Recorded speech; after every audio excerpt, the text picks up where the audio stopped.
Hey everyone, how's it going? Azren here, owner of the Calgary Language Nerds, and welcome to today's YouTube video. I want to talk about some language learning advice as always, and I also want to give you guys some behind the scenes updates of what's going on at the Calgary Language Nerds. It's pretty crazy to me to think about how it's been 10 years, 10 years, 10 years, 10, 10, 10, whatever language you want to pick, right? Like 10 years of running this business. And it's wild to me, right? I think about just how much has happened in 10 years and really how much more is going to happen in the next 10 years. And really, I think a lot about the benefit that'll have for a lot of language learners and how much good I really hope to be able to do. And yeah, a lot of the good I hope to be able to do for different language learners. I'd say right now at the Calgary Language Nerds, there are four major projects that will have I hope will have a really, really, really positive impact on people who are learning languages. The first one is called Learn Gujarati with Me. Gujarati is my heritage language. And right now, I think I'm the only person on earth, who publicly on the internet regularly posts Gujarati lessons. So if you're trying to learn this language, Gujarati, there are no resources. There are no resources, very few resources for this language. Some books here and there, a couple of apps here and there, but really it's difficult. It's not like learning English or French or Spanish or Mandarin, Japanese, where there are all sorts of resources, all sorts of classes, immersive programs, intensive programs, group classes. No, that's not the case for Gujarati. And Gujarati specifically, here's something very interesting, or at least I think it's interesting. Something very interesting for Gujarati is not only are there very few teachers and very few resources, et cetera, but even those who do teach, they're pretty much all of them, I think, are native speakers, pretty much, right? They're all native speakers. They're not people like me who had to go learn the language and figure it out. So it's not like you have a lot of people who intimately understand the learning journey. Right? A lot of people who teach Gujarati as well, they don't. It's kind of funny when you learn something like English or French or a popular language, quote unquote. When you learn a language like that, right? You have it's kind of taken for granted that you're going to find grammar resources.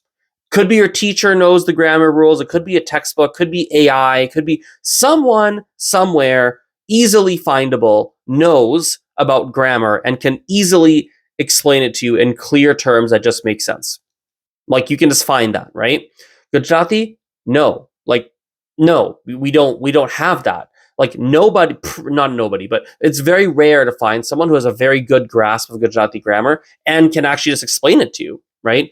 I can go on and on and on, but pretty much one of my big goals, one of my big projects at the Calgary Language Nerds is a project called Learn Gujarati with Me. I personally work on that, that's a personal Azren kind of a project where it's just me involved, no one else.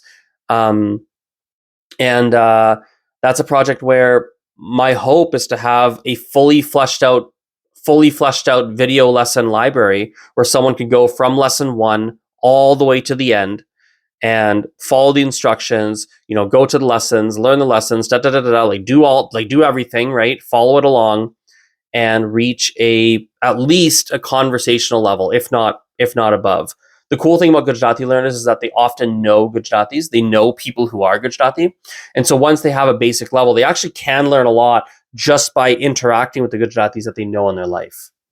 Second big project that I'm working on is one that I've talked about, maybe not all that much on the YouTube channel because I've been kind of quiet for the past few years on YouTube. It hasn't been a big focus of mine, but on my social media as a whole, that's been all I've talked about, Instagram and Substack blog and whatever, is my whole Guaranteed Fluency program. So Guaranteed Fluency, that the inspiration behind it was the vast majority of people who try to learn a language, they do not reach their fluency goals. Doesn't happen. I've seen that now. It's like a concrete, hard, solid fact. The vast majority of people who try to learn a language do not even get close to the level of fluency that they want it to have. Almost never. And I was like, man, that's really frustrating. I need to create something that solves that problem. And now I do, right? I have something that does. When people are in working with me or tutor in the Guaranteed Fluency program, we really can deliver very, very, very reliable results, where someone takes significant leaps and bounds forward.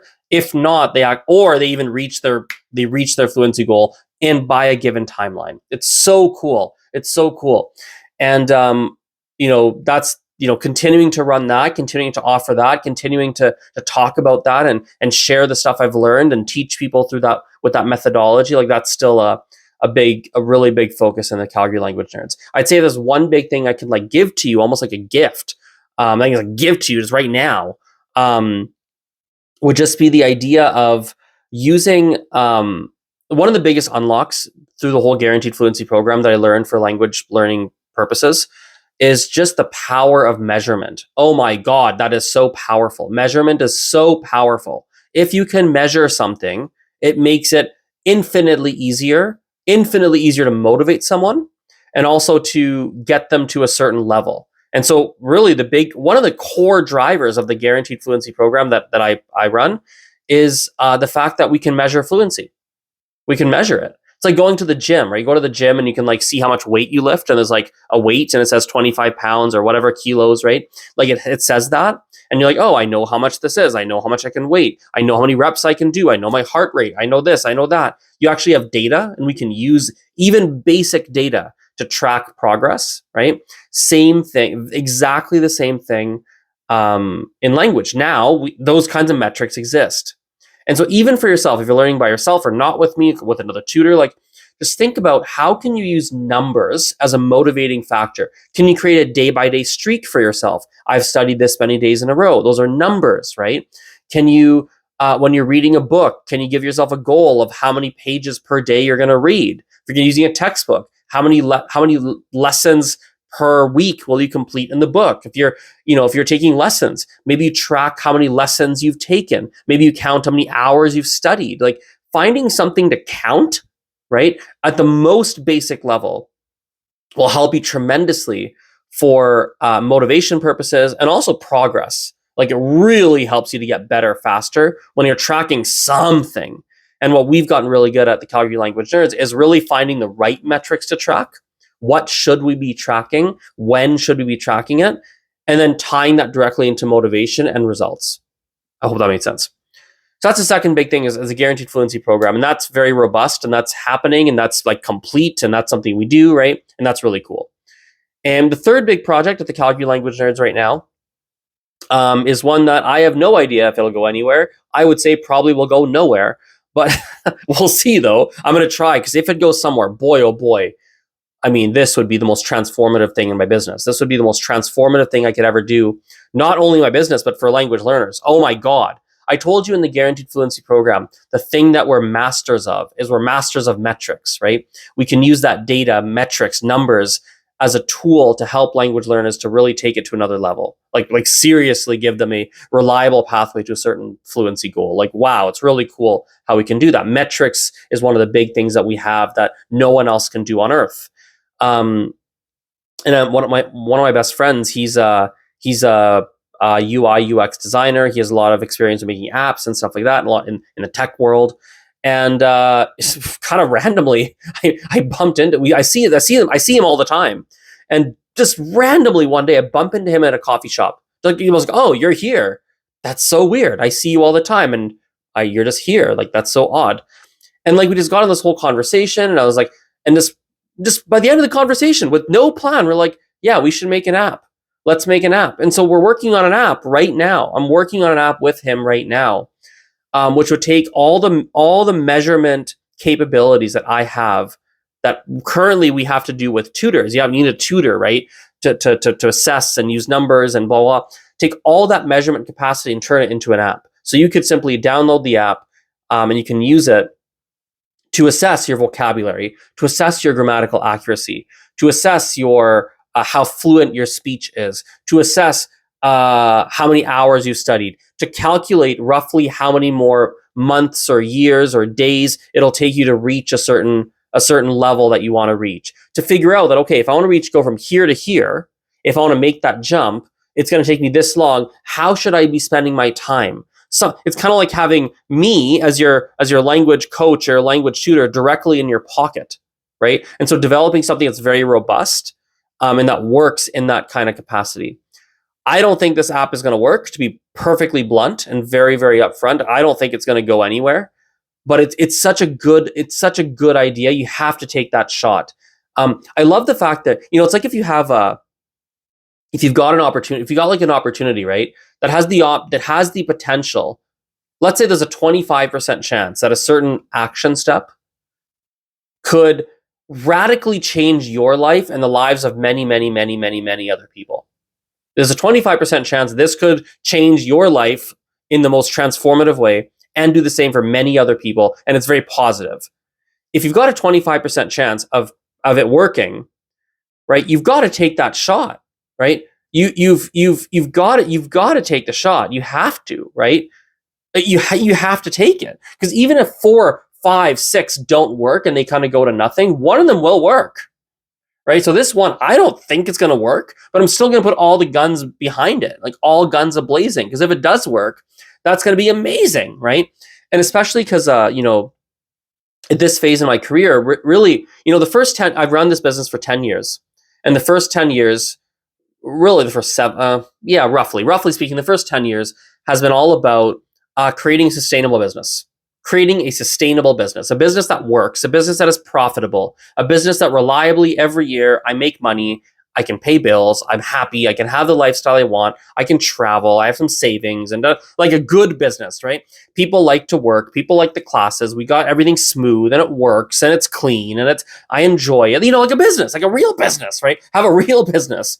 And that was for the first 10 years, right? 3 years, it was just about how do I make any money? Because I made pretty much no money for 3 years. That was the first 3 years. I was like, okay, this sucks, right? So then after 3 years, I figured out how to make money. So in year 4, 5, 6, 7, 4, 5, 6, 7, right? Those 3 years, 4 years rather, was about kind of maintaining that and gradually growing and making a living. Year 7, 8, 9, or I guess 8, 9, whatever, the next couple of years, I'm losing track, but the next few years was about guaranteed fluency program, developing that out and making sure it's solid, which now it is solid. And I'm very happy about that. And now here we are, profitable business, guaranteed fluency program that works. It's like, yes, that's solid. All that is very, very solid. And it's about, okay, great. What's next? And what's next for me is taking this solid foundation and trying to take it to a much bigger scale. Now, scaling, if you're in a business world, like people talk about scale, like, oh my God, we're going to start an app. We're going to make it so that there's, 1 billion people use our, and that's not really how I view scale. My definition of scale is just more people, more. And it doesn't mean millions, although maybe, but that's not how I think of it. In my mind, I want 100 employees. That'd be really cool. I don't know if I can get there. I genuinely don't know if I can get there. I genuinely don't know if that's going to happen. I don't know. I do not know if I'll get there. No idea. But I'm going to try. 100 employees. And that might take me 20 years. As I said, I think I'm not sure if I said it, but I think in 10, 20 year terms. So I'm not in a rush. But that would be lovely. 100 employees would be great. I want to help thousands of language learners. Thousands. Maybe more. Open to more, right? But maybe thousands. That would be great. A much bigger business overall. Like I want a big business. Like that feels like, if I wanted to feel like, oh, this is a big business. This is big, like, wow, this is kind of cool.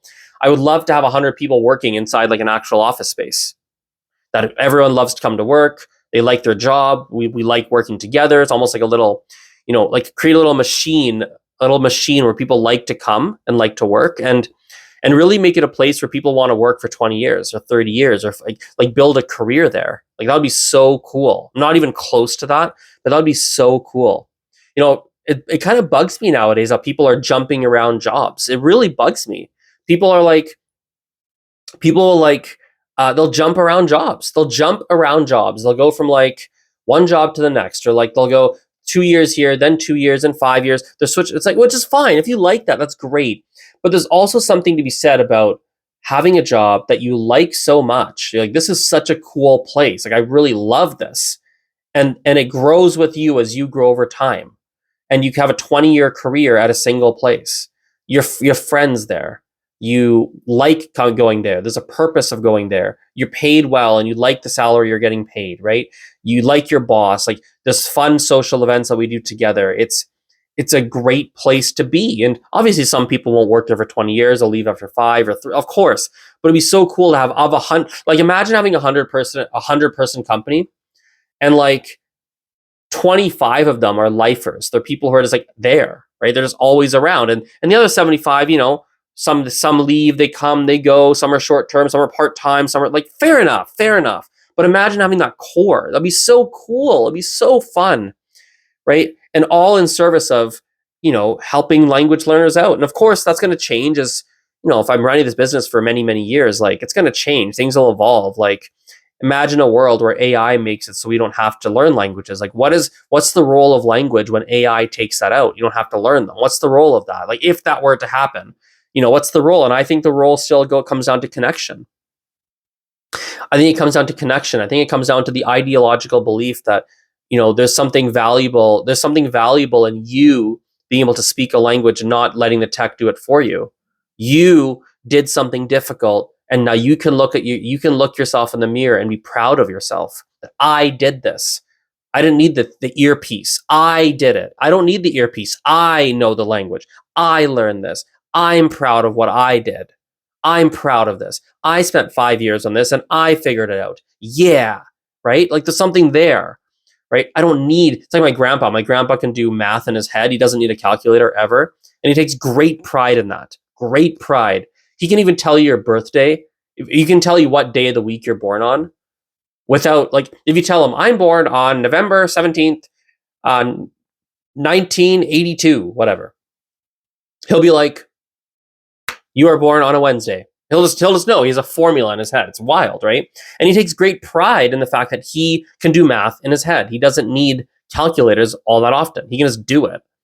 It's kind of the same concept, like the pride of like, I can just talk. I can talk to people. I don't need the tech, And it's about connection too. Language is so much about connection. Like even if people aren't learning languages, fair enough. That's entirely possible in the future. Entirely possible.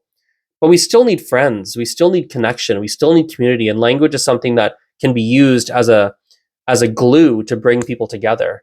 And so that opportunity is always right at hand. It's always at play, no matter where tech goes. And so I definitely see my business going in that direction probably over the years. So yeah, that's that. Wow, 17 minutes. I did not expect that to happen. I thought it'd be like a 5-10 minute video, but here we are. Thank you for listening. Thank you for watching. And yeah, we'll chat soon. Bye.